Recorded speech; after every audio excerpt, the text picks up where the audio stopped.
দেখো, আমাদের বিয়ে কেন হয়েছে সেটা তুমি ভালো করেই জানো। তোমার টাকার দরকার আর আমার একজন পাশে থাকার মানুষ দরকার।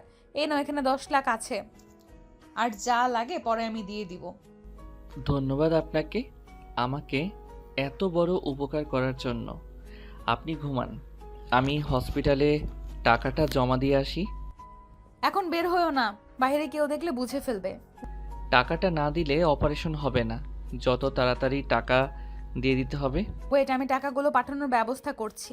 আচ্ছা, এইগুলো আমার কাছে দাও, আমি ব্যাংক থেকে পাঠিয়ে দিচ্ছি। নদী আয়নের হাত থেকে টাকা নিয়ে লকারে রেখে দিয়ে কাউকে কল দিয়ে কথা বলতে লাগলো। আইন চুপচাপ সোফায় বসে থাকলো।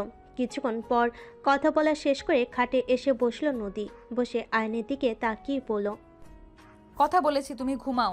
চিন্তা করো না, অপারেশন ঠিকভাবেই হয়ে যাবে। আর আল্লাহর উপরে ভরসা রাখো। আচ্ছা, আপনার ছেলে মেয়ে আমাদের কিভাবে নিবে? তোমাকে ওইসব নিয়ে ভাবতে হবে না, তুমি ঘুমিয়ে যাও। আচ্ছা, আপনিও ঘুমান। আইন সোফায় পাঞ্জাবি ঠিক করে ঘুরে শুয়ে পড়ল। ডিম লাইট জ্বালিয়ে একপাশ হয়ে শুয়ে পড়ল। নদীর চোখের কোণায় পানি গড়িয়ে পড়তে লাগলো। আইন ঘুরতেই দেখতে পাই নদী তাকিয়ে আছে উপরের দিকে। আইন ওইদিকে পাত্তা না দিয়ে চোখ বন্ধ করে ঘুমিয়ে গেল। সকালে ঘুম ভাঙলে দেখে নদীর ড্রেসিং টেবিলের সামনে ভেজা চুল হেয়ার ডাই করছে। আইন সোফা থেকে উঠে নদীকে বলল, আমি কি অফিসে যাব নাকি হসপিটালে যাব? হসপিটালে যাও, তোমার আম্মুর অপারেশন। আর আমাকে আপডেট জানাও, আমার একটা মিটিং আছে তো, তাড়াতাড়ি যেতে হবে। আচ্ছা। আইন উঠে ওয়াশরুমে চলে গেল। গোসল করে বাহিরে তোয়ালে পরে আসলে দেখে সামিরা বসে আছে। আইনকে দেখে রেগে ফুলদানি ঢিল মেরে বলে, এই, তুই আমার আমাকে বিয়ে করলি কেন? তোর কি জ্ঞান নাই?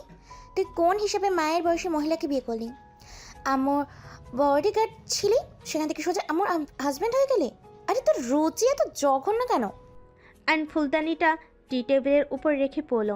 আপনার আম্মুকে দেখে কে বলবে ওনার আপনাদের মতো ছেলে মেয়ে আছে? ওনাকে দেখে মনে হয় না উনি 33 বছরের মহিলা, দেখে তো মনে হয় 20 বছরের যুবতী মেয়ে। আইনের কথা শুনে সামিরা রেগে আয়নের গালে থাপ্পড় মেরে বলে, বেয়াদব ছেলে, একজন মেয়ের সামনে মায়ের নামে এভাবে বর্ণনা করতে লজ্জা করে না? দেখেন, আপনার ব্যবহারে বোঝা যায় আপনি অনেক বুঝতার। তাই আপনার উচিত আপনার আম্মু যেভাবে ভালো থাকে সেইভাবে থাকতে দেওয়া। একজন ডিভোর্সি মেয়ে এই সমাজে বাঁচতে গেলে কতটা লড়াই করতে হয় নিজের আম্মুকে তো দেখছেন। কতজনের বাজে কথা শুনতে হয় তাকে, কতজন কুনজরে তাকায়। আর এখন সে আমার স্ত্রী, এখন আশা করা যায় তার উপরে কারো আগের মতো নজর দিবে না। আর দিলে আমি তার চোখ তুলে ফেলবো। আমার কথায় যদি কিছু বুঝতে পারেন তাহলে ভালো, না বুঝলে কিছু করার নাই। আইন কথাগুলো বলে ব্যাগ থেকে শার্ট প্যান্ট বের করে ওয়াশরুমে চলে গেল। শার্ট প্যান্ট পরে বের হয়ে দেখে সামিরা চলে গেছে। আইন মাথার চুল ঠিক করে নিচে নামতে লাগলো। আয়নকে দেখে নদীর ছেলে নীরব এসে আয়নকে জড়িয়ে ধরে বলে, ভাইয়া, তুমি নাকি আমার আব্বু হয়ে গেছো? তোমাকে কি করে ডাকবো বুঝতে পারছি না। ভাইয়া বাদে যা ইচ্ছে মন চাই ডাকো। আর তুমি স্কুলে যাও নাই? আপু স্কুলে যায় নাই, তাই আমি একা যাই নাই। চলো আমি স্কুলে রেখে আসি। নাস্তা করছো? নীরব আয়নকে কিছু বলবে, সাথে সাথে সামিরা টান দিয়ে নীরবকে বলল, নীরব, খবরদার, ওর সাথে মিশলে তোর খবর আছে। চল, আমি স্কুলে নিয়ে যাচ্ছি। ভাইয়ের সাথে যাই না, সরি, মানে নতুন আব্বুর সাথে যাই। আপু তুমি তো আজ স্কুলে যাবে না বললে। নীরবের কথা শুনে সামিরা রেগে নীরবের গালে থাপ্পড় দিতে যাবে, সাথে সাথে আইন নীরবকে ওইখান থেকে সরিয়ে দিল। সামিরার থাপ্পড় আইনের গালে পড়ল। নীরব ভয় পেয়ে গেল। সামিরা রেগে পড়ল, আমাদের মাসে এসেই গেছস, ভালো করেছো। একদম আমাদের ভাই বোনের ভিতরে আসবি না। আর নীরব, তোর মুখে যদি আর একবার ওকে আব্বু ডাকতে শুনি, তোকে আমি খুন করে ফেলবো। কথাটা বলে সামিরা রেগে চলে গেল। নীরব ভয় পেতে থাকলে আইন নীরবকে জড়িয়ে ধরে পড়ল, নীরব, ভয় পেও না, কিছু হয় নাই। শোনো, আমাকে আব্বু বলার দরকার নাই। আমার নাম ধরে বা আমাকে মামা বলে ডাকতে পারো। নানু তো বললো তুমি আমার আব্বু হয়ে গেছো। শুনো, আব্বু চাইলে সবাই হতে পারে না। আমি তোমাদের আব্বুর মতো হয়তো হতে পারবো না। তোমাদের আব্বু তো আছে, তাই আমাকে আব্বু বলার দরকার নাই। আমাকে মামা বললে হবে। আচ্ছা। আয়ান, সামিরার হয়ে আমি তোমার কাছে ক্ষমা চাচ্ছি।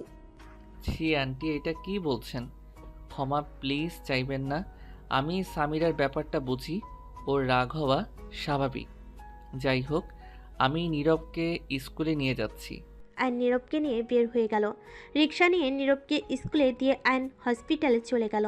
হসপিটালে গিয়ে ডাক্তারের সাথে কথা বলল। 30 মিনিট পর অপারেশন করতে যাবে। আয়ন কথা বলে ডাক্তারের সাথে চলে গেল। আয়ন ওর আম্মুর কপালে চুমু দিয়ে বলল, আম্মু, চিন্তা করো না, তোমার কিছু হবে না। তুমি খুব তাড়াতাড়ি ঠিক হয়ে যাবে। আয়ান, তুই এত টাকা কোথায় পাইছস? আম্মু, আমি কোনো হারাম কাজ করি নাই। আম্মু, তুমি এসব নিয়ে ভেবো না। তুমি সুস্থ হয়ে নাও, আমি তোমাকে সব বলবো। নার্স আয়নের আম্মুকে নিয়ে গেল। আয়ন কেবিনের বাইরে হাঁটাহাঁটি করতে লাগলো। কিছুক্ষণ যেতেই আয়নের কাঁধে হাত পড়লে আয়ন ঘুরে তাকিয়ে দেখে নদী। আয়নকে দেখে বলল, এত ভেঙে পড়ো না, আন্টি ঠিক হয়ে যাবে। আপনি এখানে কি করছেন? মিটিং সন্ধ্যায় দিয়েছি। কেন? মনে হইলো তোমার কাছে থাকা উচিত। তুমি ছোট একটা ছেলে, মনে হইলো তোমার পাশে থাকা উচিত, তাই চলে আসলাম। ম্যাম, আপনি অনেক ভালো। আমি ভালো না, আমি ভালো হইলে কখনোই তোমাকে ফাঁদে ফেলে বিয়ে করতাম না। না ম্যাম, হুট করে আমাকে কেন এতগুলো টাকা দিতেন? আর এখানে আপনি আমার স্ত্রী, যেখানে আপনার সাথে আমার একটা সম্পর্ক যোগ হয়েছে, সেই ভিত্তিতে টাকা দিয়েছেন। এখানে নিজেকে খারাপ ভাবার প্রয়োজন নাই। নদী কিছু বলল না। অনেকক্ষণ পর দুজন বসে থেকে ডাক্তারকে বের হতে দেখে আইন দৌড়ে ডাক্তারের কাছে গেল। ডাক্তারের মুখ দেখে আইনের বুকটা কেঁপে উঠল। ডাক্তার, আমার আম্মুর কি অবস্থা? আইনের কথা শুনে ডাক্তার চুপ হয়ে যায়। ডাক্তার আইনকে বলে, সরি, আমরা আপনার আম্মুকে বাঁচাতে পারি নাই। ডাক্তারের কথা শুনে কয়েক পা পিছিয়ে গেল। আইনের যেন হাত পায়ে কোনো শক্তি নাই। আইন পড়ে যেতে নিবে, সাথে সাথে নদী ধরে ফেল। আইন চিৎকার করে কান্না করতে করতে বলল, ডাক্তার, আপনি মিথ্যা বলছেন তাই না? প্লিজ মিথ্যা বললেন না, আমার আম্মুর কিছু হয় নাই। আইনের সামনে নার্স আইনের আম্মুর লাশ নিয়ে আসলো। আইন ওর আম্মুর লাশ ধরে চিৎকার করে কান্না করতে করতে বলে, আম্মু, এই আম্মু ওঠো না। ডাক্তার মিথ্যা বলছে তাই না? এই আম্মু ওঠো না। আম্মু, তুমি আব্বুর মতো আমাকে একা করে যেও না।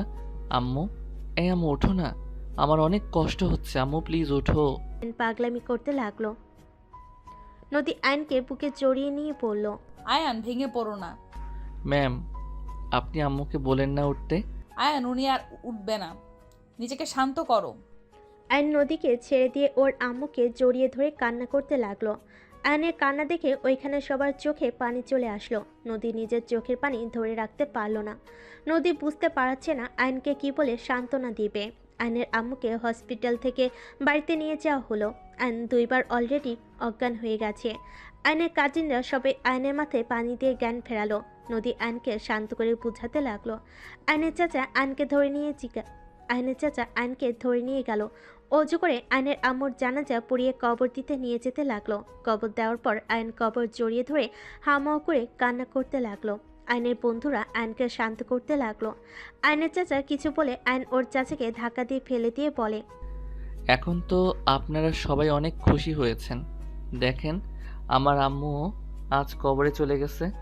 আর কাকে জ্বালাবেন, আর কাকে বাজে গালাগালি করবেন? আপনাদের সবাইকে খুশি করে আমার আম্মু চলে গেছে। আপনারা তো এখন অনেক খুশি। আইন কথাগুলো বলে চিৎকার করে কান্না করতে লাগলো। আইনের চাচা আর কিছু বলতে পারলো না। আইনের বন্ধুরা ওর চাচাকে চলে যেতে বলল। আইনের বন্ধু রাকিব বলল, আয়ান, শান্ত হো, এমনভাবে ভেঙে পড়িস না।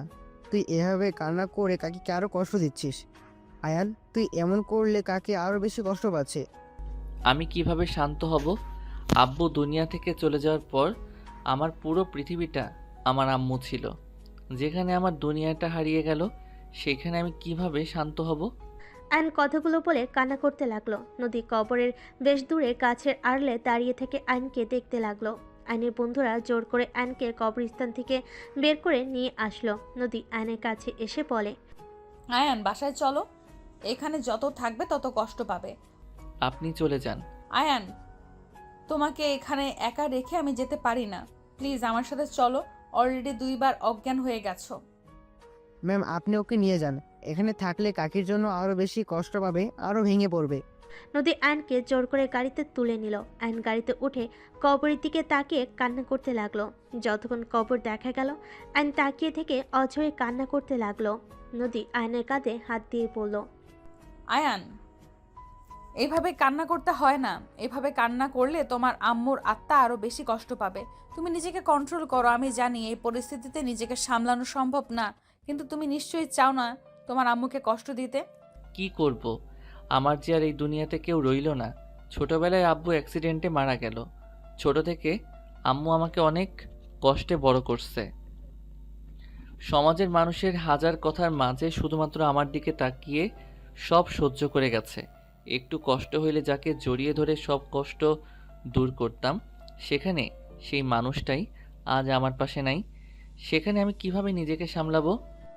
নদী আয়নের কথা শুনে বলার কোনো ভাষা খুঁজে পেল না। আয়ন বাইরের দিকে অজোরে চোখের পানি ফেলতে লাগলো। নদীর বাসার ভিতরে গাড়ি থামলে আয়ন সাথে সাথে চোখ মুছে নিল। আয়ন নদী গাড়ি থেকে নামলো। দুজন ভিতরে ঢুকলে সবাই অবাক হয়ে তাকালো। নীরব আয়নকে জড়িয়ে ধরে বলে, মামা তোমার কি হয়েছে? তোমার সারা শরীরে মাটি কেন? দেখা আবার কার সাথে মারামারি করে আসলো। Samira, just shut up. ওনাকে বকা দিবেন না প্লিজ। নীরব, আমার কিছু হয় নাই। তোমার না পড়া আছে? এখানে বসো। এখানে বসে কি করো? যাও পড়তে বসো। মামা তোমার কাছে পড়বো। মামার মন ভালো না। নীরব, মামাকে ডিস্টার্ব করো না। মামা আমি কি তোমাকে ডিস্টার্ব করি? না বাবা। আচ্ছা তুমি বই নিয়ে আসো। আয়ন কথাটা বলে রুমের দিকে চলে গেল। নীরব যেতে চাইলে নদী বলল, নীরব, বই নিয়ে যেতে হবে না। একটা কাজ করতে পারবে? কি কাজ আব্বু? আমি তো অফিসে যাব। তুমি এক কাজ করবে, রুমে গিয়ে তোমার মামাকে ব্যস্ত রাখবে। খেলা করবে বা যেইভাবেই হোক আয়ানকে ব্যস্ত রাখতে পারবে। নদীর কথা শুনে সবাই ভুরকুচকে তাকালো। সামিরা রেগে বলে, তোমার স্বামী তুমি রাখো ব্যস্ত, আমার ভাই কেন ওকে ব্যস্ত রাখবে? নীরব, যা পড়তে বস, আমি আসছি। Just shut up. তোমার ব্যবহার দিন দিন খুব খারাপ হয়ে যাচ্ছে। নীরব, যা বলছি তাই করো। চলো আমার সাথে। নীরব নদীর সাথে রুমে চলে গেল। নদী তাড়াতাড়ি করে ওয়াশরুমে গিয়ে অফিসে যাওয়ার জন্য রেডি হয়ে নিল। নীরব আয়নের গলা জড়িয়ে ধরে বলে, মামা তোমার কি কিছু হয়েছে? না বাবা, তোমার না বই নিয়ে আসার কথা? বই পড়বো না, তোমার সাথে খেলবো। আমি আসছি। নদী তাড়াতাড়ি করে নিচে নেমে গেল। নদীর কথা মতো নীরব আয়নকে ব্যস্ত রাখার চেষ্টা করতে লাগলো। আয়ন নিজেকে কন্ট্রোল করতে না পেরে নীরবকে জড়িয়ে ধরে হাওমাও করে কান্না করে দিল। নীরব হতভম্ব হয়ে গেল। আয়নকে কান্না করতে দেখে নীরব ভয়ে আয়নকে ছেড়ে দৌড়ে নিচে চলে গেল। নীরবকে এভাবে দৌড়ে আসতে দেখলে সামিরা নদীর আম্মু অবাক হয়ে বলে, নীরব কি হয়েছে? এভাবে দৌড়ে আসলে কেন? নানু মামা অনেক রান্না করছে। আমি বুঝতে পারছি না, মামা ওকে জড়িয়ে হাওমাও করে কান্না করছিল। নীরবের কথা শুনে দুজনেই অবাক হয়ে গেল। দুজন সিঁড়ি ভেঙে নদীর রুমে চলে গেল। আয়নকে ফুলের অজ্ঞান হয়ে পড়ে থাকতে দেখে সামিরা নদীর আম্মু দৌড়ে গিয়ে আয়নকে তুলে দেখে আয়নের নাক বয়ে রক্ত ঝরছে, কপালে ফুলে গেছে। দুজন ধরে তাড়াতাড়ি করে খাটে শুইয়ে দিল। তারপর ভিতরে নদী রুমের ভিতরে আসলো। দৌড়ে আয়নের কাছে গিয়ে পড়ল। আয়ান, এই আয়ান, আয়ান। আম্মু, ওর নাক দিয়ে রক্ত পড়ছে কেন? নীরব বলল, আয়ান নাকি ওকে জড়িয়ে ধরে কান্না করছিল। ওই ভয়ে নিচে গিয়ে আমাদের বলে আমরা রুমে এসে দেখি ওই ফ্লোরের ওপরে পড়ে আছে।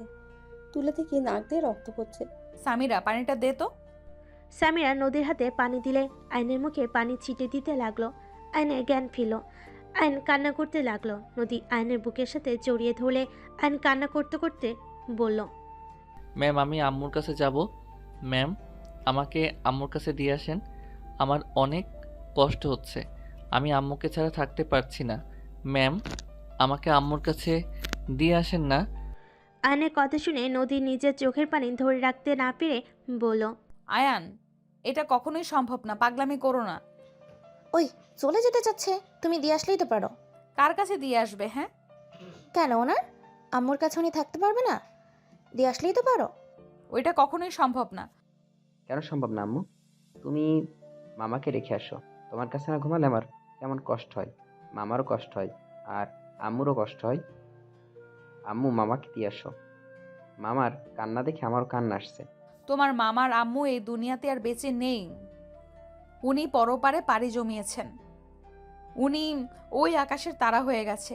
নদীর কথা শুনে সামিরা নদীর আম্মু চমকে গেল। সামিরা বলে ওঠে, মানে কি আম্মু? হ্যাঁ, আয়ানের আম্মু 12টার দিকে মারা গেছে। সেখানে কবর দিয়ে আয়ানের শরীরে এই মাটি।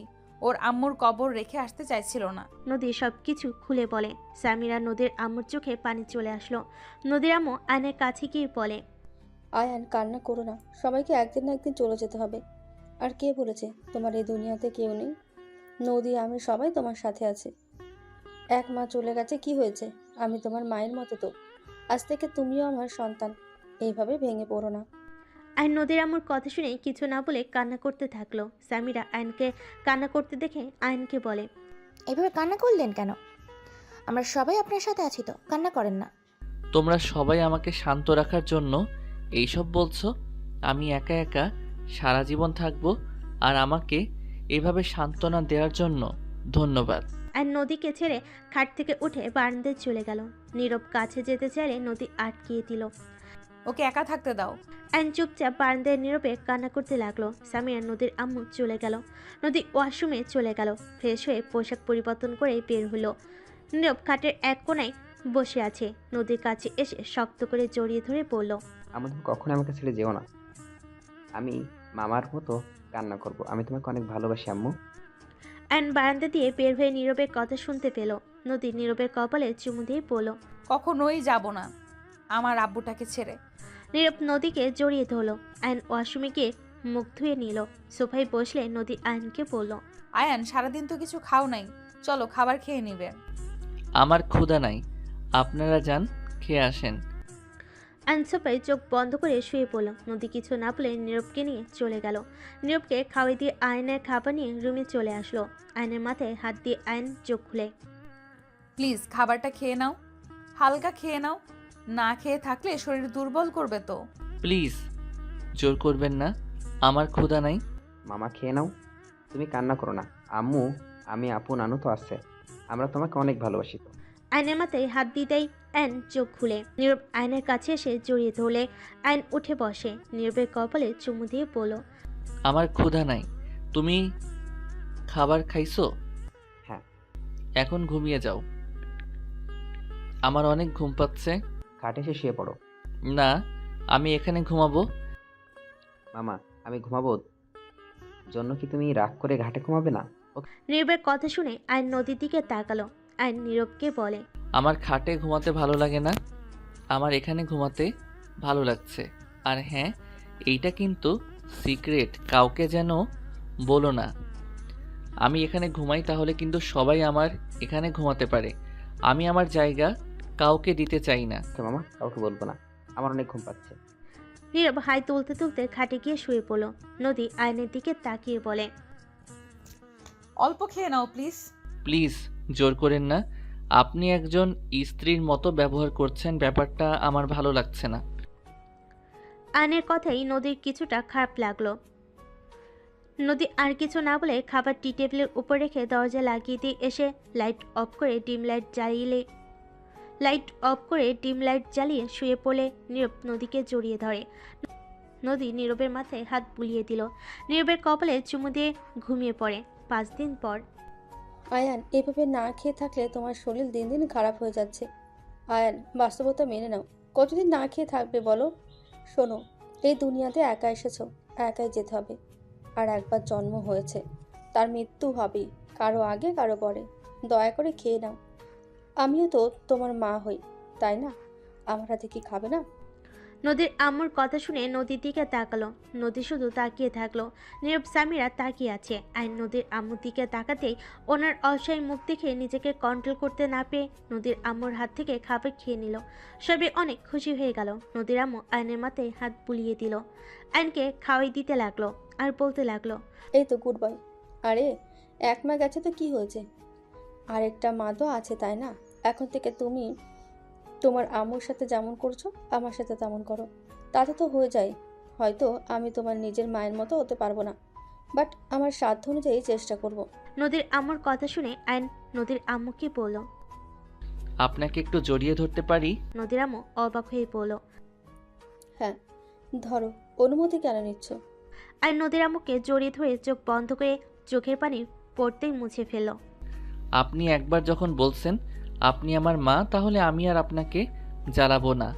এক আম্মুকে তো অনেক জ্বালিয়েছি, আজ সেই আমাকে ছেড়ে চলে গেল। আমি আপনার অনেক যত্ন করব, একদম আপনাকে বিরক্ত করব না। আয়নের কথা শুনে নদীর আম্মুর চোখে পানি চলে আসলো। নদীর আম্মু কপালে চুমু দিয়ে বলে, তোমার যেইটাই ভালো লাগে ওইটাই করো, বাট কান্না করো না। আয়নকে খেতে দেখে নীরব এসে আয়নকে জড়িয়ে ধরে বলে। ইয়াহু, মামা খাবার খাচ্ছে। আম্মু তুমিও খেয়ে নাও, মামা তো এখন খাচ্ছে।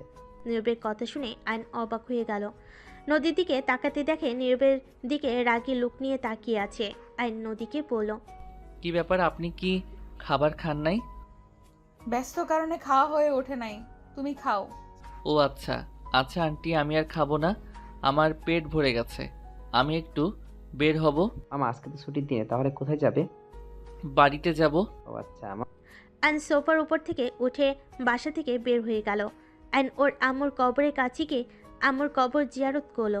জিয়ারত করে সেখান থেকে বের হইতেই আয়নের চাচা আসলো। আয়ন কোনো কথা না বলে চলে যেতে নিলে আয়নের চাচা হাত ধরে বলে, আয়ান বাসায় চল, তোর চাচি তোকে যেতে বলছে। সময় নাই।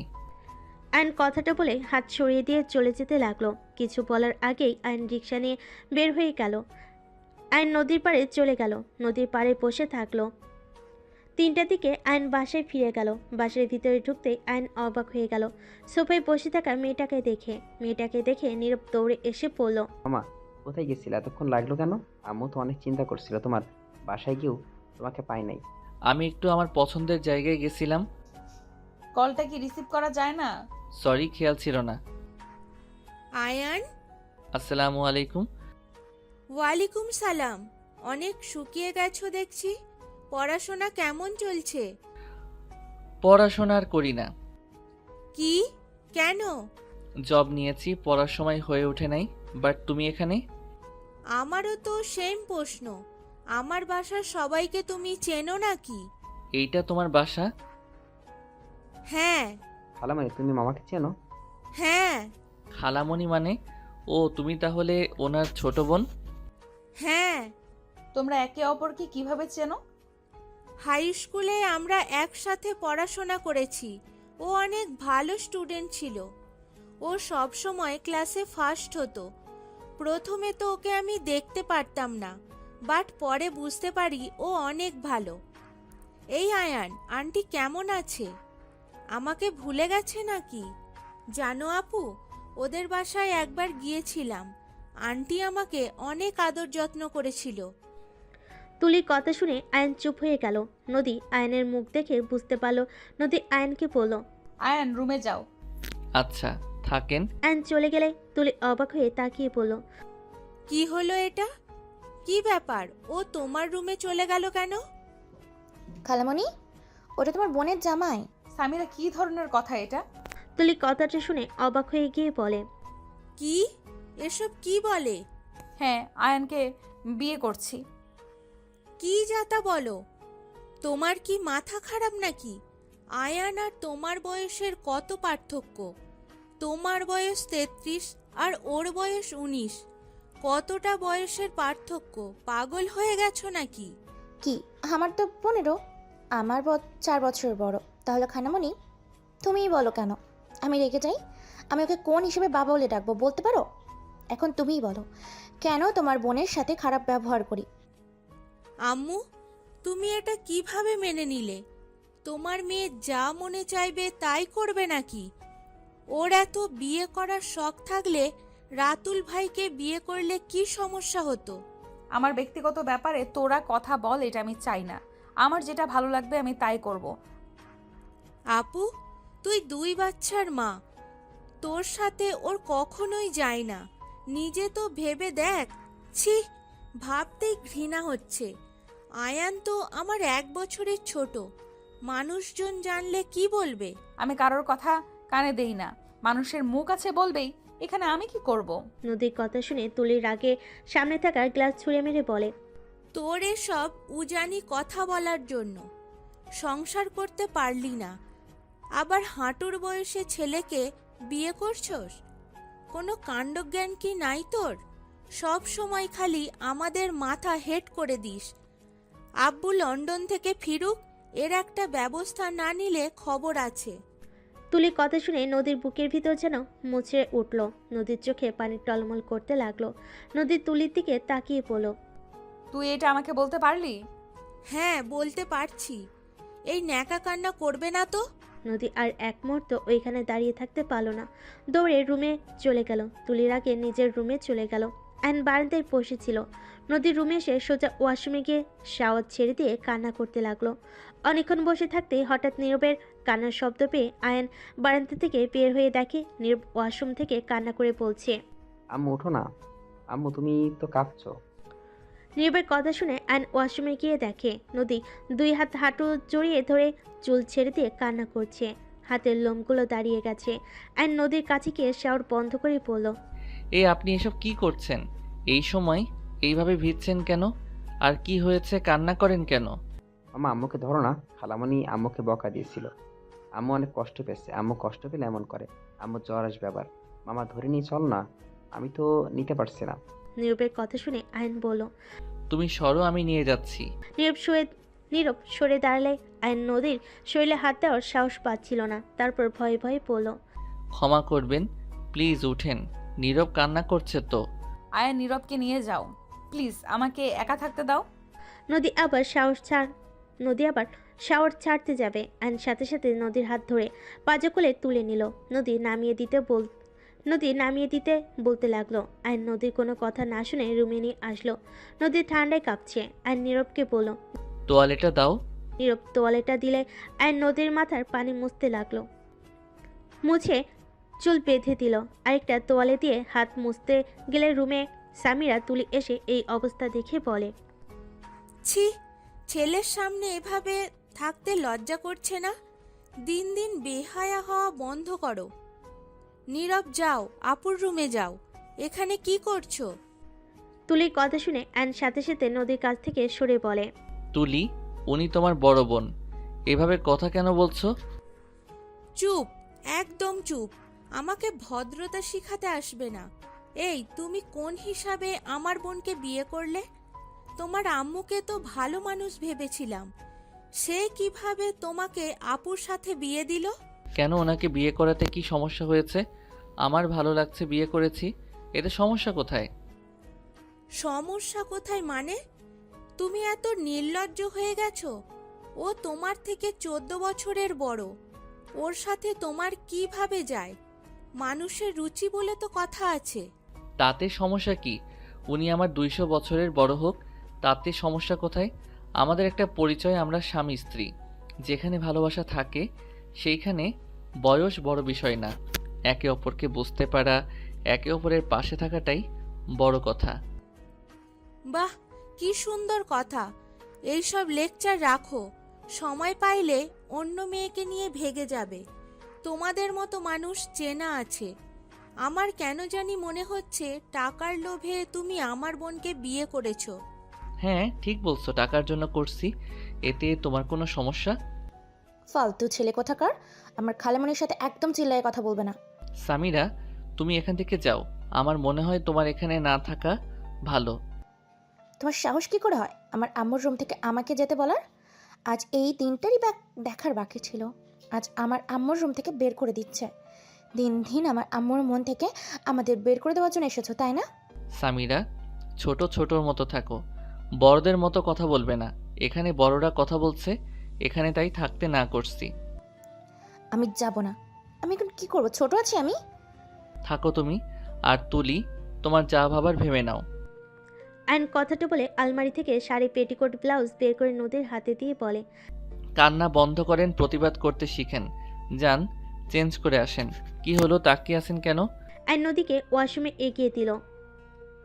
তুলি কিছু বলতে যাবে, সাথে সাথে আয়ন কানে হেডফোন দিয়ে খাটে বসে থাকলো। তুলি রেগে হেডফোন খুলতে যাবে, সাথে সাথে আয়ন তাকিয়ে পড়ল। কি সমস্যা? তোমার সাহস কি করে হয় আমাদের সাথে বাজে ব্যবহার করার? তুমি যেমনটা ভেবে নিতে পারো। আর আমার সাহস সবসময় বেশি ছিল, বেশি আছে। আমি বুঝলাম সামিরা আমাকে সহ্য করতে পারে না, কারণ নিজের আব্বু থাকতে মায়ের সাথে অন্য কাউকে মেনে নেওয়া যায় না। বাট তোমার সমস্যা কোথায় সেইটাই তো বুঝলাম না। তোমার বোন যদি আমাকে বিয়ে করে সুখে থাকতে পারে, এখানে তো তোমার সমস্যা হওয়ার কথা না। নাকি তোমার বোনের ভালো থাকা তোমার দেখতে ইচ্ছে করে না? আয়নের কথা শুনে তুলি রেগে আয়নে গালে ঠাস ঠাস করে থাপ্পড় মেরে বলে। তোর এত বড় সাহস আমি আমার বোনের সুখ দেখতে পারি না? সমাজের লোক তোদের নিয়ে হাসবে, বুঝতে পারছোস? আত্মীয় স্বজন যখন এইসব জানবে, সবাই ছিছি করবে। সিসি, এতদিন ধরে তো ওনাকে সবাই সিসি করে গেছে। কই, তখন তো একবার কেউ প্রতিবাদ করেন নাই। 6 দিন আগে আপনার বোনকে একা পেয়ে আপনার কাজিন জোর জবরদস্তি করতে নিয়েছিল। সেখানে আপনার সমাজ আর আপনি কোথায় ছিলেন? আমি যদি সেখানে না যেতাম আপনার বোনের কি হতো? এত মানুষ আপনার বোনের দিকে খারাপ নজরে তাকিয়ে থাকে, কুপ্রস্তাব দেয়। কোথায় ছিলেন আপনার আত্মীয় স্বজন সমাজ? ওরা আপনার বোনকে কুড়ে করে খাচ্ছিল। তখন কোথায় ছিলেন? আর যখন আমাকে বিয়ে করছে তখন আপনার সমাজ আত্মীয় স্বজন কি বলবে? হাজার কথা শুরু করছেন। নদী ওয়াশরুম থেকে বের হয়ে আয়নের সব কিছু শুনে আয়নের দিকে তাকিয়ে থাকলো। সামিরা তুলি দুজন চুপ হয়ে গেল। তুলি নদীর দিকে তাকিয়ে পড়ল। আপু কি তোর সাথে জোর জবরদস্তি করেছে? আম্মু, চুপ করে আছো কেন? এই জানতো আপনাদের ওইসব শুনে লাভ নাই। আয়ন উঠে নদীর কাছে গিয়ে নদীকে ধরে ড্রেসিং টেবিলের সামনে নিয়ে গিয়ে মাথায় হেয়ার ড্রাই করে দিতে লাগলো। সামিরা রুম থেকে বের হয়ে গেল। তুলি আর কিছু না বলে রুম থেকে চলে গেল। আয়নকে দরজা লাগিয়ে দিল। নদীকে বলল, আই এম সরি আপনাকে এভাবে টাচ করার জন্য। আর আমি সামিরার সাথে খারাপ ব্যবহার করতে চাই নাই। আমি চাচ্ছিলাম না এইসব বিষয় সামিরা থাক। যতই হোক উনি আপনার মেয়ে। তুমি ছোট হইলে অনেক বুঝতার। আর ধন্যবাদ আমার পাশে এভাবে থাকার জন্য। আপনার পাশে থাকার জন্য বিয়ে করেছি, আর সেখানে আপনার পাশে থাকবো না তো কি করব? আয়ান, আমি অনেক ভেবে দেখলাম তোমাকে আসলে বিয়ে করা আমার উচিত হয় নাই। আয়ান, তুমি চাইলে রিলেশন করতে পারো। যদি কাউকে পছন্দ করে থাকো আমাকে বলো, আমি তার সাথে তোমার বিয়ে দেব। আয়ন কিছু বলল না। দরজা নক হওয়ার শব্দ পেলে আয়ন দরজা খুলে দেখে নীরব। নীরব ভিতরে ঢুকে বলে, আম্মু, তোমার কি জ্বর এসে গেছে নাকি? না বাবা, আমি ঠিক আছি। আম্মু, মামার সাথে তোমার বিয়ে হয়ে শুনে খালামণি এসে রাগ করে গেল কেন? আব্বু তো অন্য একটা আন্টিকে বিয়ে করছে, সেখানে তুমিও করছো, এখানে রেগে যাওয়ার কি আছে? নীরব, বড়দের বিষয়ে কথা বলতে হয় না। উনি তো তোমার আম্মুকে অনেক ভালোবাসে, তাই উনি রেগে গেছে। আমি যদি তোমার আম্মুকে কষ্ট দেই, তাই উনি রেগে গেছে। আম্মুকে তুমি কিভাবে কষ্ট দিবে মামা? তুমি তো অনেক ভালো। তাই তোমার মনে হয় আমি ভালো? হ্যাঁ তো। ও আম্মু, বর্ণানো কল দিয়েছিল, খালামণি নাকি বিয়ে আমাদের সবাইকে যেতে বলছে। রাইসার বিয়ে? ও হ্যাঁ, নানু তো বললো আগামীকাল যাবে। ও আচ্ছা। অ্যান্ড খাটে শুয়ে পড়ল। ফোনে গেমিং করতে লাগলো। নীরব এসে খেলতে লাগলো।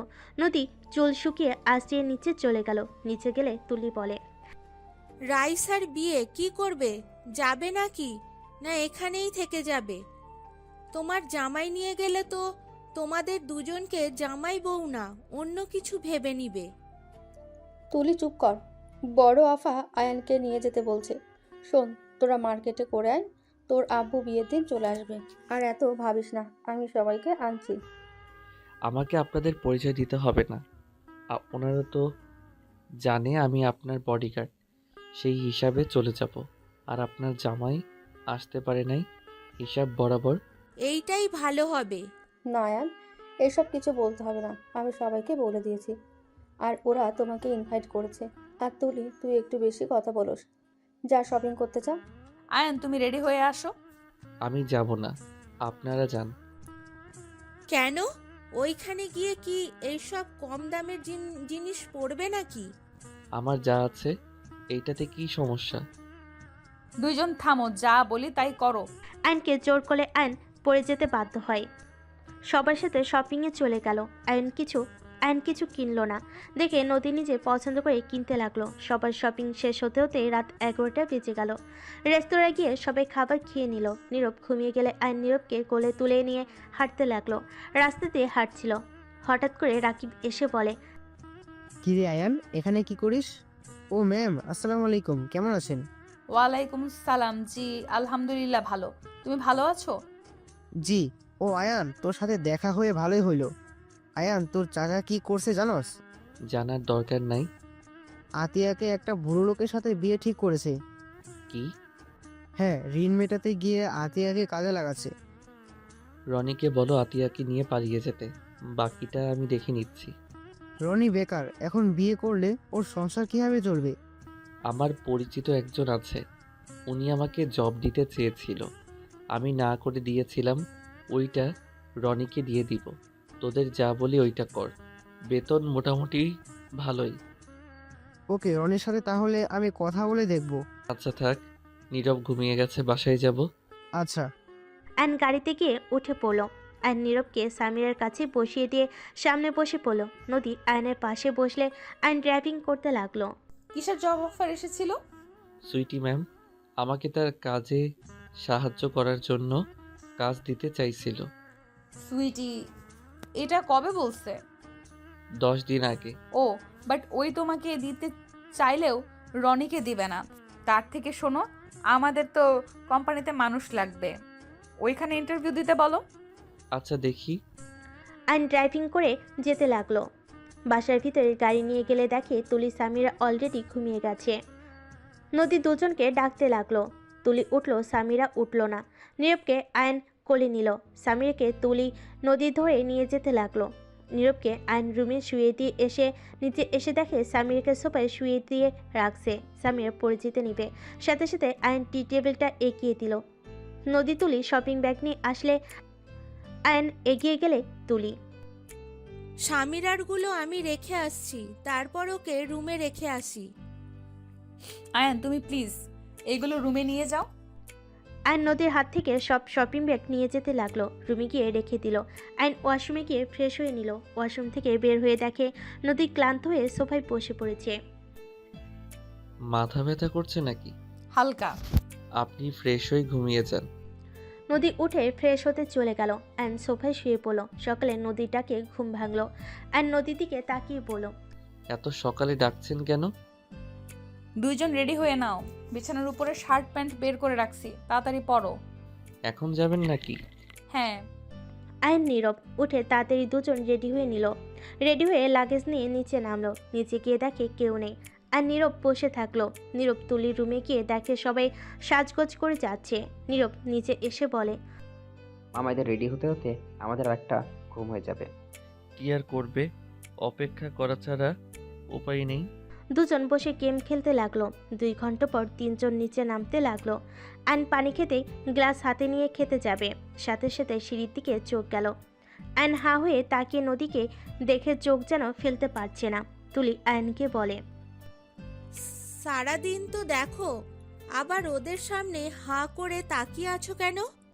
আয়ন সাথে সাথে গ্লাসে পানি নিয়ে খেতে লাগলো। অন্যদিকে ঘুরে আয়ন নদীর আম্মুকে দেখে বলে, মাশাআল্লাহ আন্টি, আপনাকে আর সামিরাকে ভালো লাগছে, আর দুইটাকে পেতনি পেতনি লাগছে।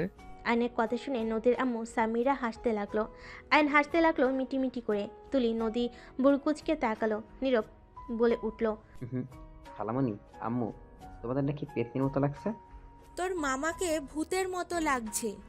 আমি ভূত এইটা তো জানি, বাট আপনারা যে পেতনি এটাই তো জানেন না, তাই না নীরব?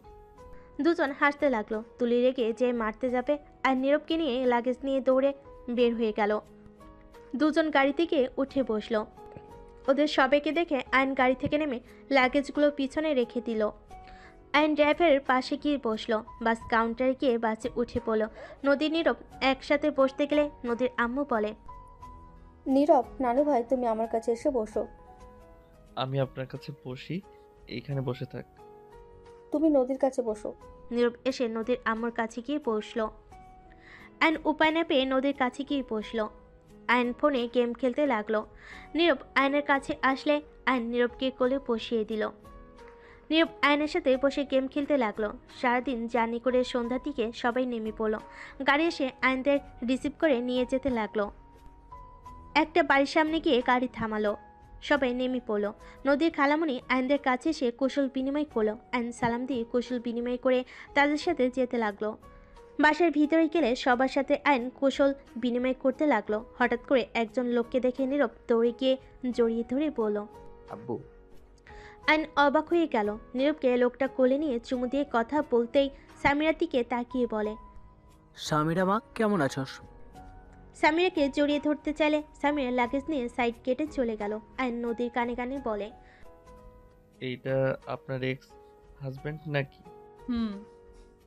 নদীর এক্স হাজবেন্ড রায়হান কাছে এসে নদীর আম্মুকে সালাম দিল। তুলি কেমন আছোস? ভালো ভাইয়া, তুমি কেমন আছো? কি ব্যাপার, ভাবিকে দেখছি না? এই মনে হয় রুমে আসে। ও আচ্ছা, থাকো, আমিও যাই। নদী রায়হানের দিকে না তাকিয়ে অন্যদের সাথে কথা বলতে লাগলো। নদীর খালামণি বলে, নদী, জামাইকে নিয়ে রুমে যা। এইভাবে কতক্ষণ দাঁড়িয়ে থাকবে? নদী আয়নের হাত ধরে নিয়ে যেতে লাগলো। নদী কিছু আত্মীয় স্বজন হাসতে হাসতে বলে, আফা, নদীকে কার সাথে বিয়ে দিয়েছ? এ তো ছোট্ট একটা বাচ্চা ছেলে, দেখে মনে হয় ভাই বোন। কথাগুলো বলে হাসতে লাগলো। রায়হান কথাগুলো শুনে চলে গেল। নদীর আম্মু বলে ওঠে, ছোট হলে আমার মেয়ের জামাই অনেক বুদ্ধিমান আর অনেক ভালো। আমার মেয়ে যার সাথে সুখে থাকবে তার সাথে বিয়ে দিয়েছি। একজন বলে ওঠে, কতবার বললাম আমার ছেলের সাথে নিতে চাইলাম, তোর মেয়ে তো রাজি হলো না। আর কচি ছেলে দেখে একদম বিয়ে করে ফেললো, আমাদের দাওয়াতও দিলি না। নদীর খালামণি বলে, দেখেন, এইসব কথা বাদ দেন। ওদের সমস্যা না হইলে আপনাদের সমস্যা থাকার কথা না।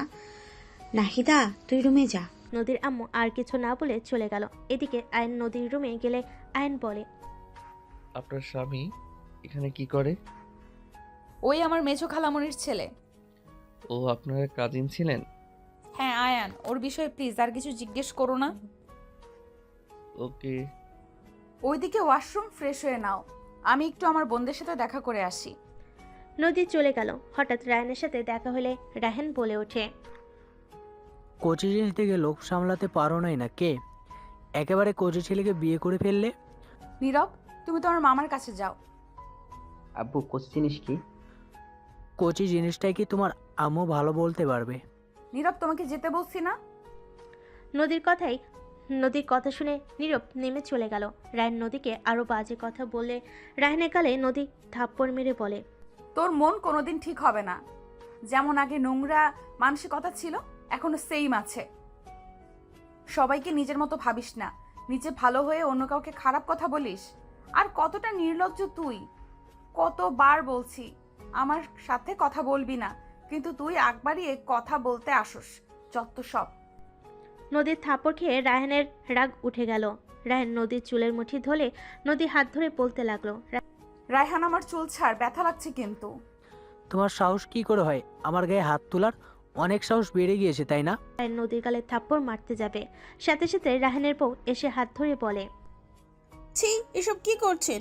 উনি আপনার এখন স্ত্রী না যে ওনার গায়ে হাত দেবেন। ওনাকে ছাড়েন।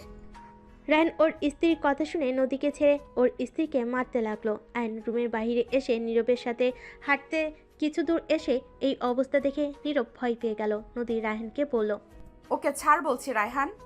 আমাদের মাঝে তুই আসবি না। নদীকে ধাক্কা দিলে দৌড়ে গিয়ে আয়ন নদীকে ধরে ফেল। রায়হান ওর স্ত্রীর পেটে লাথি দিতে যাবে, সাথে সাথে আয়ন টান দিয়ে ওর স্ত্রীকে সরিয়ে নিল। রায়হান রেগে গিয়ে আয়নের কলার চেপে ধরলে আয়নের রাগ উঠে গেল। রায়হানের স্ত্রী নদী রায়হানকে ধরে বলে, প্লিজ ওনাকে ছেড়ে দিন। রায়হান, আমার স্বামীর কলার ছাড় বলছি। আম্মু, আমাকে ছেড়ে দাও। নীরবের কান্নার শব্দ শুনে সবাই দৌড়ে আসতে লাগলো। রায়হান নীরবকে রেগে ধাক্কা দিয়ে বলে, তোকে চুপ থাকতে বললাম না? সবাইকে জোর করে ফেললে। আব্বু, মামাকে মারো, কিন্তু মামাকে ছেড়ে দাও। আয়ন এবার নিজের রাগ কন্ট্রোল করতে না পেরে রায়হানের হাত দুটো ধরে মোচড় দিয়ে ধরতে লাগলো। আয়নের শক্তির সাথে রায়হান পারছিল না।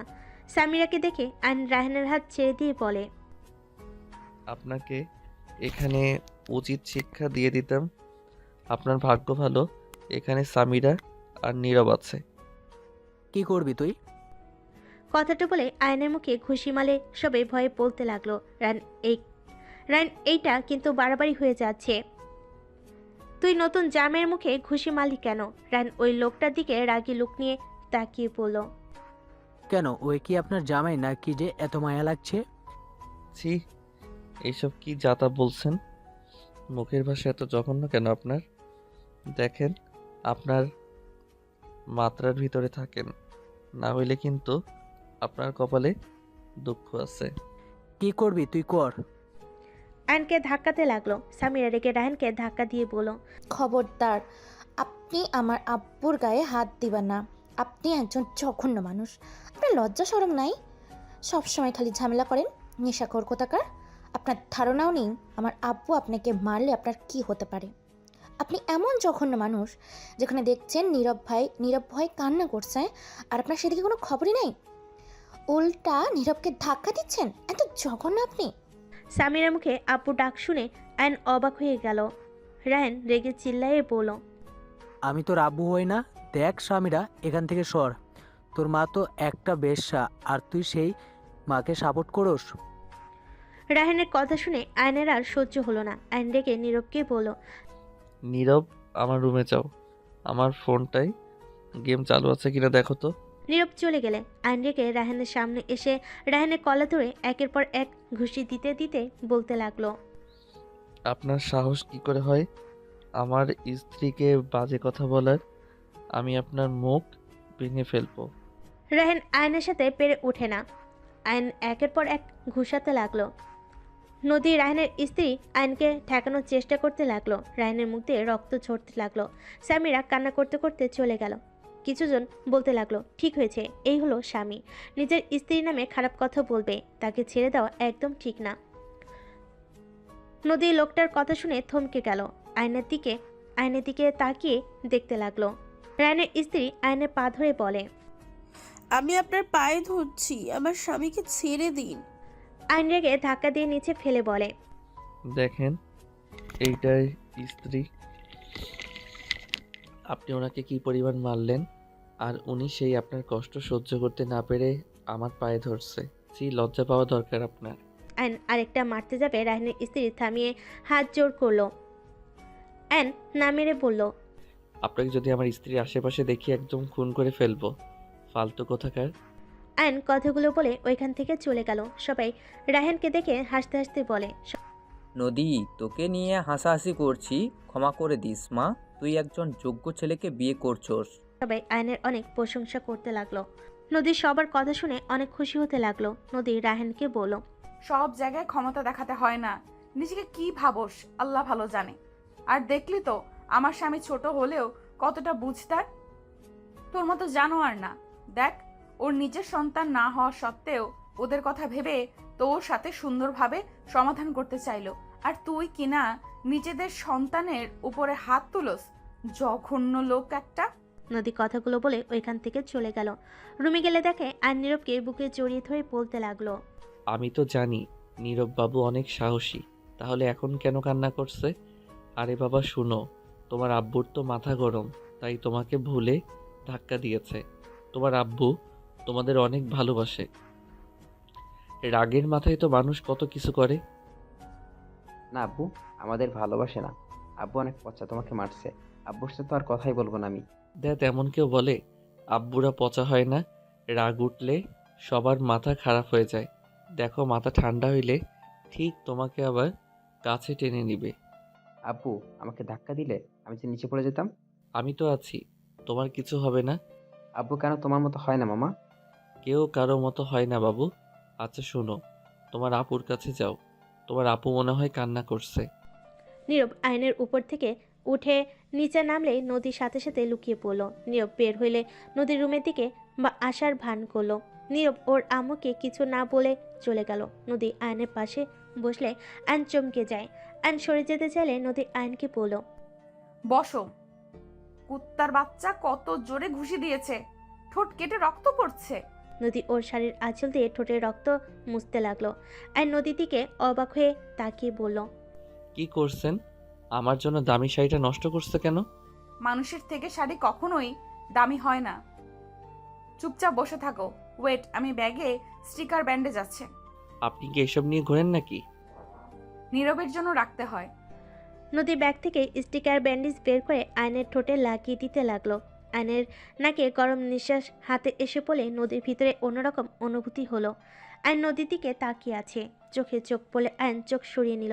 হঠাৎ করে দরজা নক হলে দুজন একে অপরের থেকে দূরে সরে বসলো। নদীর কয়েকটা কাজিন খাবার নিয়ে এসেছে। টেবিল ওপর রাখতে রাখতে বলে, বাহ দুলা ভাই, আপনি দেখতে যেমন স্মার্ট তেমনই গুড লুকিং, তেমন ফাইটিংও তো ভালোই জানেন, একদম সিনেমার হিরোদের মতন। কথাগুলো বলে হাসতে লাগলো। আরেকজন বলে, ভাইয়া, আপনার কোনো ভাই নাই? না, কেন? মেয়েটা মন খারাপ করে বলে, না মানে তাহলে আমি একটু আপনার ভাইয়ের সাথে প্রেম করতাম। আপু তুমি আবার আমাদের মাঝে এসো না, আমরা দুলা ভাই শালিকা যা ইচ্ছা বলবো চুপ করে শুনবে। অনেক পাকনা হয়ে গেছস। নদীর কথা শুনে বলে, ওই একটু একটু যাই হোক ভাইয়া, আপু তোমাদের জন্য ফুপি খাবার দিয়েছে, খেয়ে নাও। আর সামিরা নীরব ওরা নিচে খেতে বসেছে, আর দুলা ভাই খাবার খেয়ে ছাদে আসেন, সবাই মিলে ওইখানে আড্ডা দিচ্ছে। আচ্ছা। মেয়েগুলো চলে গেল। নদী ওয়াশরুম গিয়ে হাত ধুয়ে এসে আয়নের খাবার দিল। আয়ন হালকা খাবার খেয়ে নিল। নদী আয়নের প্লেটে খাবার খেতে লাগলে আয়ন বলে, ম্যাম কি করছেন? আমার এটো কেন খাচ্ছেন? খাবার নষ্ট হবে, তাই এখান থেকে খাওয়া ভালো। তুমি ছাদে যাও, তোমার ভালো লাগবে। নীরব আসুক। নদী খাবার খেতে লাগলো। আয়ন আর চোখে মাঝে মাঝে নদীকে দেখে খেতে লাগলো।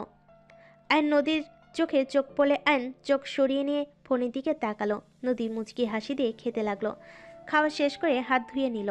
নীরব এসে আয়নকে বলে, মামা তোমার খাওয়া হয় নাই? হয়ে গেছে। খালামণিকে তোমাকে যেতে বলছে, চলো। আয়ন নীরবের সাথে যেতে লাগলো। ছাদে গেলে দেখে তুলি সামিরা সবাই বসে আছে। আয়নকে দেখে কয়েকটা মেয়ে আয়নকে ধরে বসিয়ে দিল। নীরব আয়নের কোলে বসলো। সবাই বালিশ গেম খেলতে লাগলো। নীরব আয়নের কোলে বসে থেকে খেলতে লাগলো। সবাই মজা করে খেলতে লাগলো। লাস্টের দিকে সামিরা আর আয়ন খেলায় বাকি থাকে। দুজনের ভিতরে খেলা চলতে থাকে। আয়ন ইচ্ছা করে সামিরাকে জিতিয়ে দিলে সামিরা অনেক খুশি হয়ে নাচতে লাগলো। সামিরা খুশি দেখে আয়নের ভালো লাগলো। নীরব আয়নের উপর রাগ করে বলে, আব্বু তুমি এমন কেন করলে? আপুকে হারানো যেত। আরে অন্য গেমে আমরা ঠিক জিতবো। সবাই মিলে গেম খেলতে শুরু করে দিল। অনেক মজা করে খেলতে লাগলো।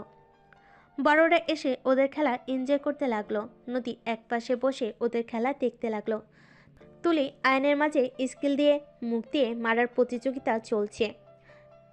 টিয়া চিটিং করতে গেলে নীরব কিছু বলে সবাই মুখ চেপে ধরে। সবাই হাসতে লাগলো।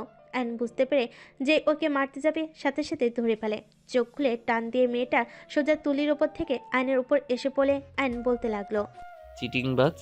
দুজন একে অপরের সাথে ঝগড়া করতে লাগলো।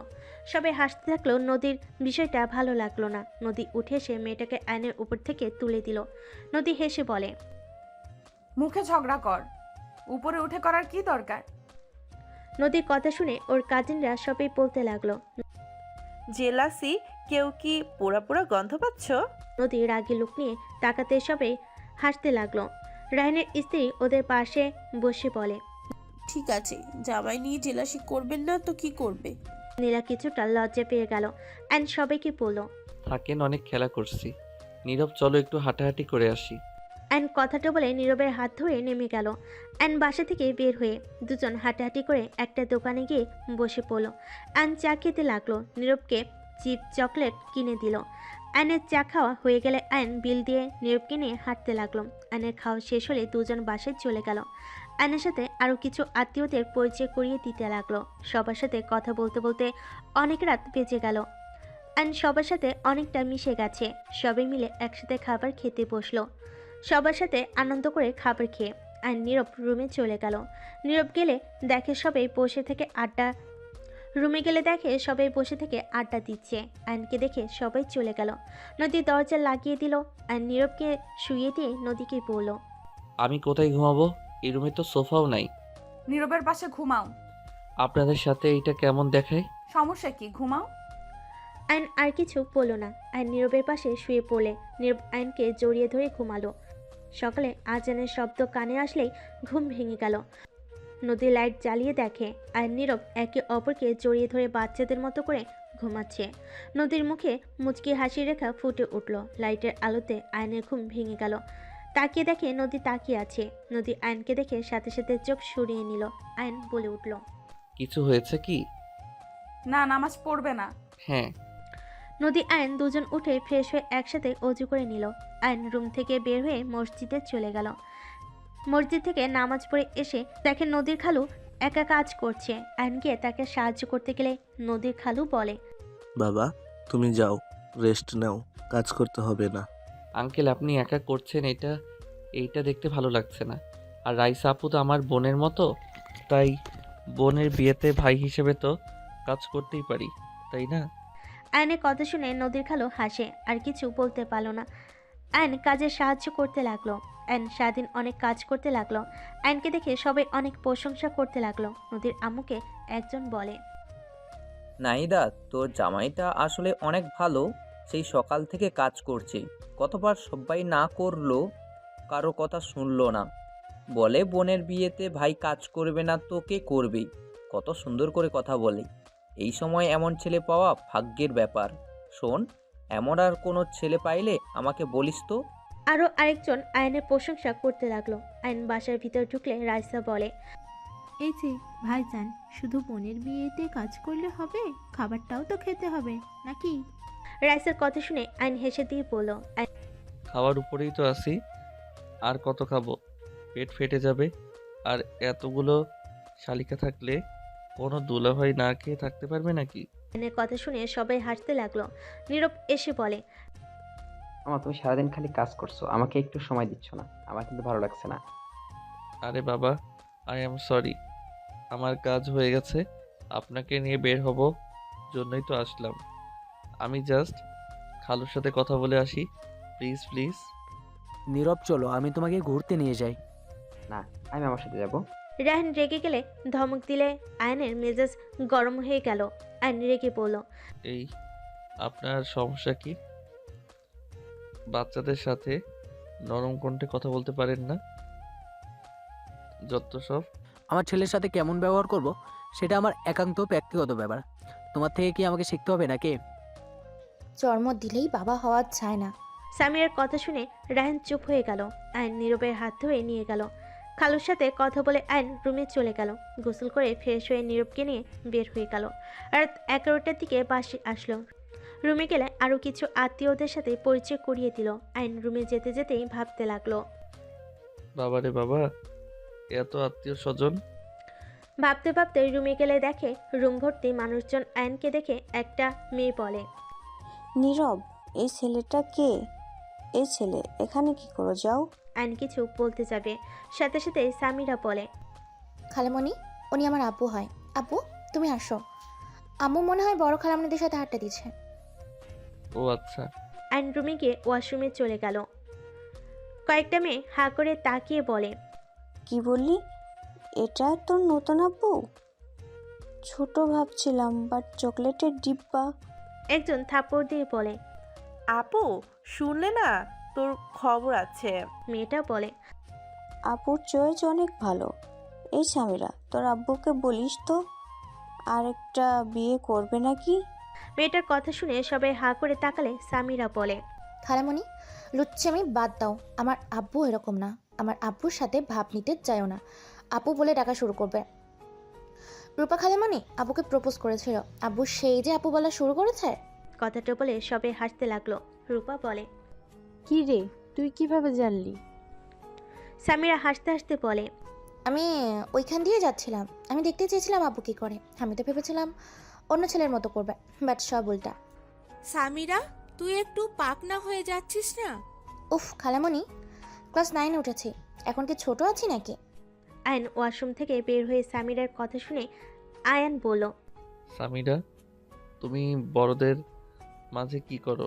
তোমার কাজিনদের সাথে ঘুরতে পারো না? আচ্ছা, যাচ্ছি। সামিরা চলে গেল। আয়ন রুম থেকে বের হতে গেলে একটা মেয়ে আয়নের হাত ধরে আয়ন হাত ছাড়িয়ে নিয়ে বলে, আপু, কিছু বলবেন? মেয়েটা বলে, আমাদের সাথে আড্ডা দাও। কোথায় যাচ্ছ? আপনারা দেন, পরে কথা হবে। আয়ন কথাটা বলে রুম থেকে বের হয়ে গেল। বাকি মেয়েরা সবাই হাসতে লাগলো। মেয়েটা মুখ ভেঙচি দিয়ে বলে, ফালতু কথা বলিস না। ও বড় আপুর জামাই, ভুলে যাস না। এই দুলা ভাই, শালাকে তো পটিয়ে ছাড়বো। মেয়েটা বলে, আরে আমি মজা করছি। এদিকে আয়ন সাদে চলে গেল। সাদে গেলে দেখে নদীর সবাই বসে থেকে কথা বলছে। আয়নকে দেখে একজন ডাক দিল। আয়ন এগিয়ে গিয়ে সালাম দিল। নদী বসতে বলে বসলো। নদী সবার সাথে পরিচয় করিয়ে দিল। রায়হানের স্ত্রী এসে আয়নকে বলল, আয়ন, তোমাকে খালু ডাকছে। আয়ন নিচে চলে গেল। খালু রুমে গিয়ে কথা বলতে লাগলো। নদীর কাজিনদের সাথে মিলে সব কাজ বুঝিয়ে নিল। সবাই আয়নের সাথে পরিচয় হয়ে নিল। আয়ন সবার সাথে চলে গেল। রাত 12টার দিকে আয়ন রুমে গেলে দেখে খাটের উপর দিয়ে নিচ দিয়ে শুয়ে পড়ছে সবাই। নদী আয়নকে বলল, আয়ান এখানে শুয়ে পড়ো। কি বলছেন? আপু শুয়ে পড়ো, পরে এই জায়গার পাবে না কিন্তু, ছাদে গিয়ে ঠান্ডায় শুয়ে থাকতে হবে, সেই জায়গাও পাবে কিনা সন্দেহ। কি ভাবছো? আসো। নীরব কোথায়? ওর কাজিন নানিদের সাথে শুয়ে পড়ছে অন্য রুমে। ও আচ্ছা। আয়নের কিছুটা শরম লাগতে লাগলো। নদী কিছু কাজিনরা বলে, আরে তোলা ভাই এত লজ্জা কেন, শুয়ে পড়েন, বিয়ে বাড়িতে এমনই তো মজা। আইন উপায় না পেয়ে নদীর পাশে শুয়ে পড়লো। আরেকটা ছেলে এসে বলল, এখানে তো একটু জায়গা আছে, আমি দুলাভাইয়ের পাশে শুয়ে পড়লাম। ছেলেটা আয়ানের পাশে শুয়ে পড়লে, আয়ানের নদীর সাথে টাচ করলে আয়ান কিছুটা ভয় পেতে লাগলো। আয়ান একটু দূরে থাকার চেষ্টা করতে লাগলো। নদী আয়ানের ব্যাপারটা বুঝতে পেরে বলল, স্বাভাবিকভাবে সও। পাশের ছেলেটা বলে, এই দুলাভাই এমন করেন কেন? এমন করছেন মনে হয়। আপু আপনার বউ না, অন্য পরনারী বাসর করেন নাই নাকি যে এমন ভাব করছেন? ছেলেটার কথা শুনে আয়নের মেজাজ গরম হয়ে গেল। কি যাতা বলছেন? এখানে ভাগ্নি মেয়েরা আছে, চোখ দিয়ে দেখে কথা বলেন। আয়নের কথা শুনে ছেলেটার কিছুটা লজ্জা পেয়ে গেল। সামিরা নদীকে জড়িয়ে ধরে ঘুমালো। নদী সামিরার মাথায় হাত বুলিয়ে দিতে লাগলো। আয়ন ছেলেটার দিকে ঘুরে শুয়ে থাকলো। সামিরা ঘুমিয়ে গেলে নদী আয়নের দিকে ঘুরে নিজের দিক করে শুয়ে দিল। আয়ন অবাক হয়ে গেল। নদী আয়নের হাতটা পেটের উপর রাখলো। আয়ন কেঁপে উঠল। কাঁথার নিচে এমন কাণ্ড দেখে আয়ন ঢোক গিলতে লাগলো। আয়নের দম যেন বের হয়ে যাওয়ার মতো অবস্থা। নদী আয়নের কানে ফিসফিস করে বলল, স্বাভাবিকভাবে ঘুমাও।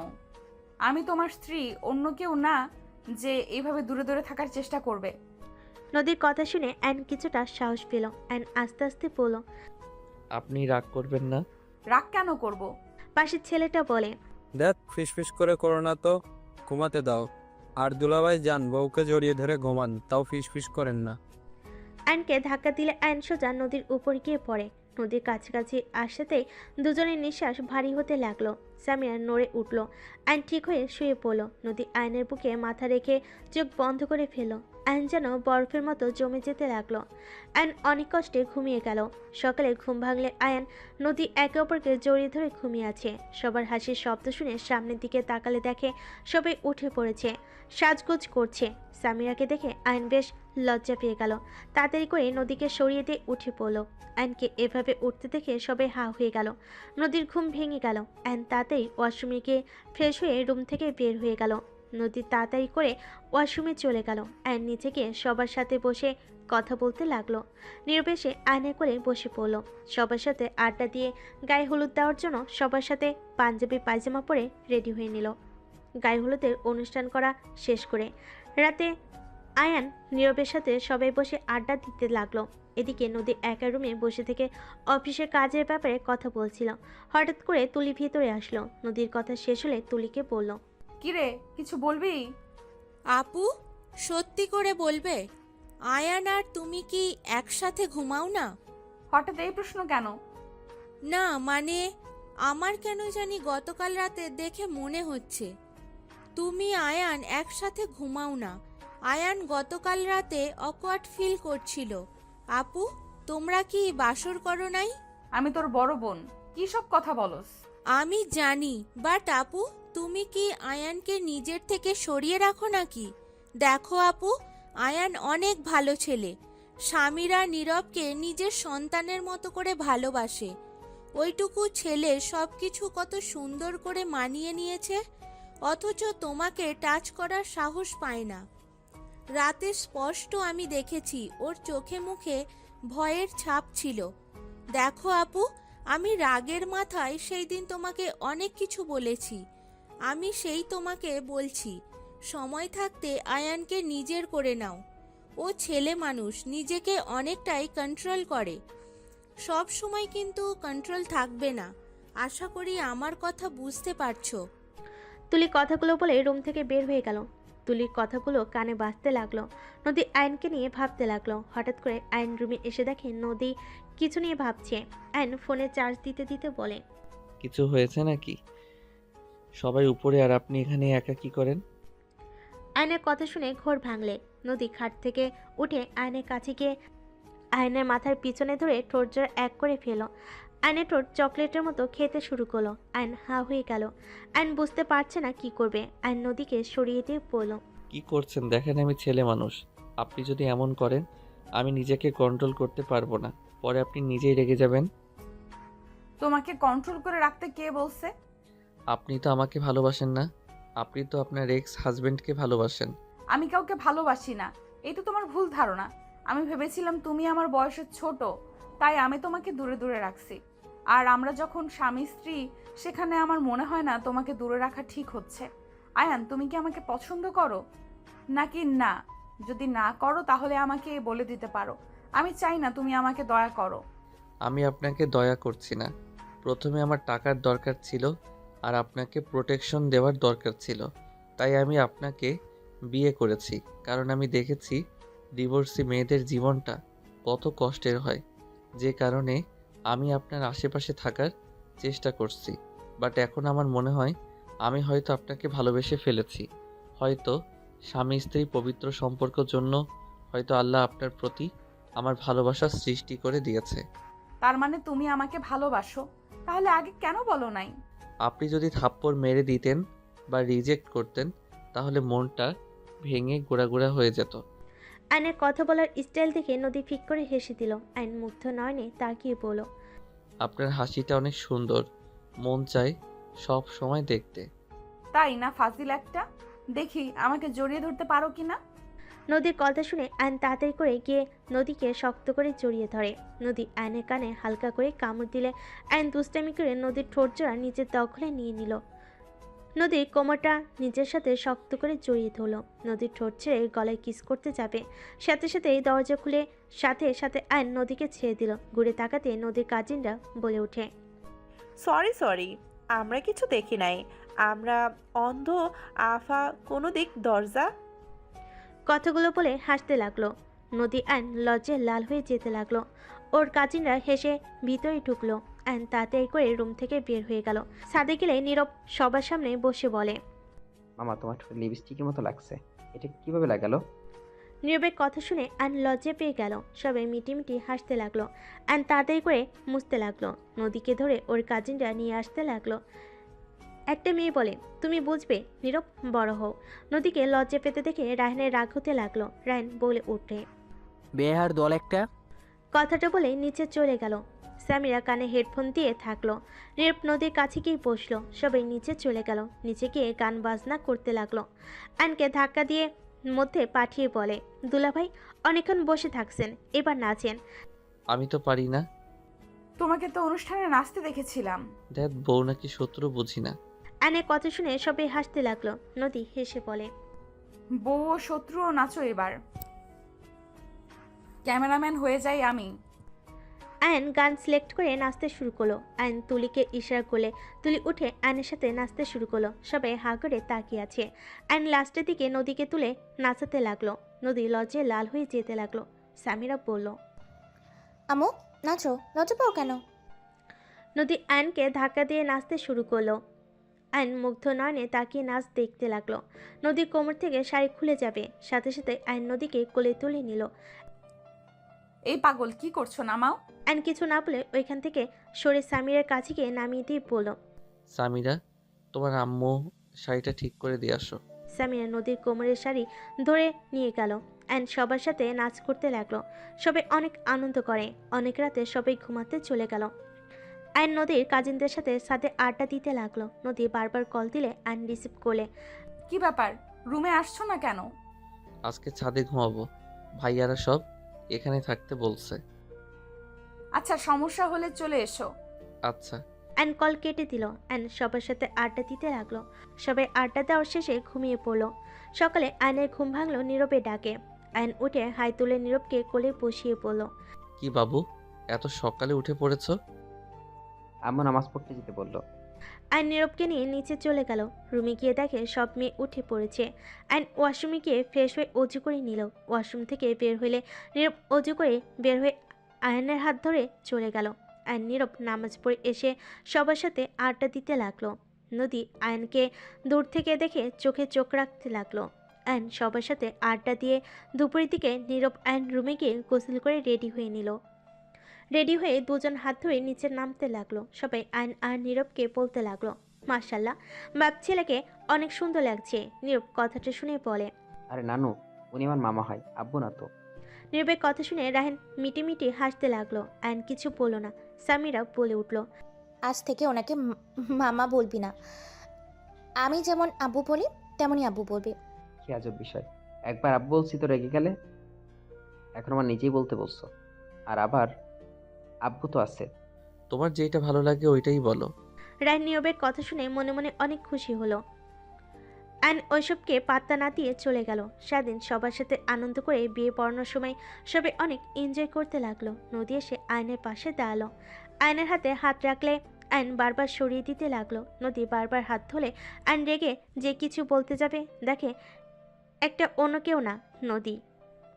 আয়ন মিষ্টি করে হাসিতে হাত শক্ত করে ধরলে নদী বলল, এতক্ষণ না সরিয়ে দিলে এখন আবার ধরলে কেন? ছাড়ো। আমি কি জানতাম নাকি এটা অন্য কেউ না, আমার বউ? এইভাবে কতজনের হাত ধরছে? সত্যি বলা যাবে না, ওইসব রাখো, বিয়ে পড়ানো দেখো। অ্যান্ড ওইদিকে মনোযোগ দিতে লাগলো। বিয়ে পড়ানো শেষ হয়ে গেলে বিদায় পালা চলে আসলো। বরবউতে বিদায় দিয়ে আয়নরা সবাই সবার থেকে বিদায় নিতে লাগলো। রায়নের সামনে গিয়ে আয়ন বলল, ভাইয়া, আই এম সরি, আপনার গায়ে হাত তুলেছি ছোট হয়ে, আমাকে ক্ষমা করে দিয়েন। আর ভাবি আপনাকে অনেক ভালোবাসে, ভাবিকে বোঝার চেষ্টা করেন, জীবনে অনেক সুখী হতে পারবেন। নিজেকে সবসময় বড় ভাবেন না, মাঝে মাঝে অন্যের খুশির জন্য ছোট হওয়ার মাঝে সুখ আছে, একবার নিজেকে পরিবর্তন করে দেখতে পারেন। যাই হোক, ভালো থাকবেন, আল্লাহ হাফেজ। অ্যান্ড কথাটা বলে চলে গেল। অ্যান্ড সবার থেকে বিদায় নিয়ে গাড়িতে উঠে বলল। রায়ন নীরব সামিরের কাছে আসলে ওরা যেতে না চাইলে আয়ন বলল, সামিরা নীরব আব্বুর কাছে যাও, দেখো উনি তোমাদের জন্মদাতা পিতা, উনি যেমন হোক উনি তোমার বাবা, এটাই সত্যি। বাবা মাকে সম্মান করাই হলো সন্তানদের কর্তব্য, যাও। আয়নের কথা শুনে সামিরা নীরব একবার আয়নের দিকে তাকিয়ে রায়হানের কাছে গেল। রায়ন ওদের জড়িয়ে ধরে আদর করতে লাগলো। রায়ন আয়নের কাছে এসে ওদের দুই হাত আয়নের হাতে দিয়ে বলল, তুমি আমার ছোট হয়ে আমাকে অনেক কিছু শিখিয়ে দিয়েছো। তুমি সত্যি বলছো, জন্ম দিলে বাবা হওয়া যায় না। আয়ান আমার দুই সন্তানকে আমি ঠিকভাবে ভালোবাসতে পারি নাই। তোমার হাতে ওদের তুলে দিলাম, ওদের কখনোই কষ্ট দিও না। আমি তো ভালো রাখতে পারলাম না, তুমি ভালো রেখো। আর নদী, আমাকে ক্ষমা করে দিও। রায়হানের এমন পরিবর্তন দেখে সবাই হাঁ হয়ে তাকিয়ে থাকলো। আয়ন ওদের হাত নিয়ে বলে, চিন্তা করবেন না, আর আমি একা কেন ওদের দেখব, আপনিও তো আছেন, আপনি ওদের আসল বাবা। আপনার ভালোবাসা আর আমার ভালোবাসার ভিতরে অনেক পার্থক্য আছে। আমি যত ভালোবাসি না কেন, ওদের মনে আপনার জন্য অপূর্ণতা থেকে যাবে। আর হ্যাঁ, ভাবিকে ভালো রাখেন, দয়া করে আর এই রকম মায়ের দিবেন না।